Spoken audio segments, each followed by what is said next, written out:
அன்பான தமிழ் மக்களே, ஒரு ஷாக்கிங்கான நியூஸ் கொண்டு வந்திருக்கேன். சிக்கன் லவர்ஸ்க்கு இது ஒரு பேரடி அப்படின்னு சொல்லலாம். ஜூலை 31 இருந்து தமிழ்நாடு முழுக்க சிக்கன் பேன்.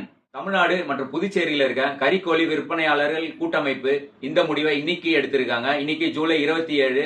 இந்த முடிவு எதற்காகன்னு பாத்தீங்கன்னா, கோழி உற்பத்தியாளர்கள் கோழியை டெலிவரி பண்றதுக்கு 15 மணி நேரத்துக்கு முன்னாடி எந்த ஃபீடிங்கும் கொடுக்க கூடாது. ஆனா அவங்க சட்டவிரோதமா 15 மணி நேரத்துக்குள்ள ஃபீடிங் கொடுத்து கோழிய வெயிட் அதிகமா காட்டுறதுக்காக இந்த ஃபீடிங் கொடுத்து அவங்க டெலிவரி கொடுக்குறாங்க. சோ இதனால ரீட்டைலர்ஸ் கஸ்டமர்ஸ்க்கு கோழியை கிளீன் பண்ணி கொடுக்கறப்ப கறிக்கோழியோட வேஸ்டேஜ் அதிகமாகுது. அந்த வேஸ்டேஜ்னால ரீட்டைலர்ஸால அந்த லாஸை பேர் பண்ண முடியாம இப்ப இந்த போராட்டத்தை கையில் எடுத்திருக்காங்க. இது நிரந்தரமான போராட்டம் இல்ல, தற்காலிகமான போராட்டம் மட்டுமே.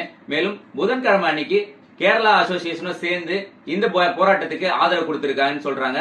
புதன்கிழமை இதோட ஃபர்தர் அப்டேட் வரும் அப்படின்னு சொல்லிட்டு தமிழ்நாடு வணிகர்கள் கூட்டமைப்பு இதை இன்னைக்கு தெளிவுபடுத்திருக்காங்க. இதனால பெரிய பாதிப்பு யாருக்குன்னு பாத்தீங்கன்னா, தமிழ்நாட்டுல ஹோட்டல்ஸ் வச்சிருக்கவங்களும் அண்ட் வீட்டுல சிக்கன் சாப்பிட்றவங்களும் பெருமளவுல பாதிக்கப்பட போறாங்க. ஏன்னா அடுத்த 31ஆம் தேதியில இருந்து சிக்கன் ஃபுல்லா பேன் சொல்லிட்டாங்க. இது தமிழ்நாட்டுல மட்டும் இல்ல, கேரளா பாண்டிச்சேரியிலும் இதுக்காக ஆதரவு குரல் எழுந்துட்டு இருக்கு.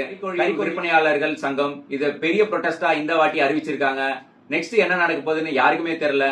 ஒரு சிக்கன் லவரா இருந்தீங்கன்னா நீங்க என்ன பண்ணுவீங்க அப்படின்னு சொல்லிட்டு கமெண்ட்ஸ்ல மறக்காம சொல்லிட்டு போங்க. For further updates follow Kate ராக்கிஃபை.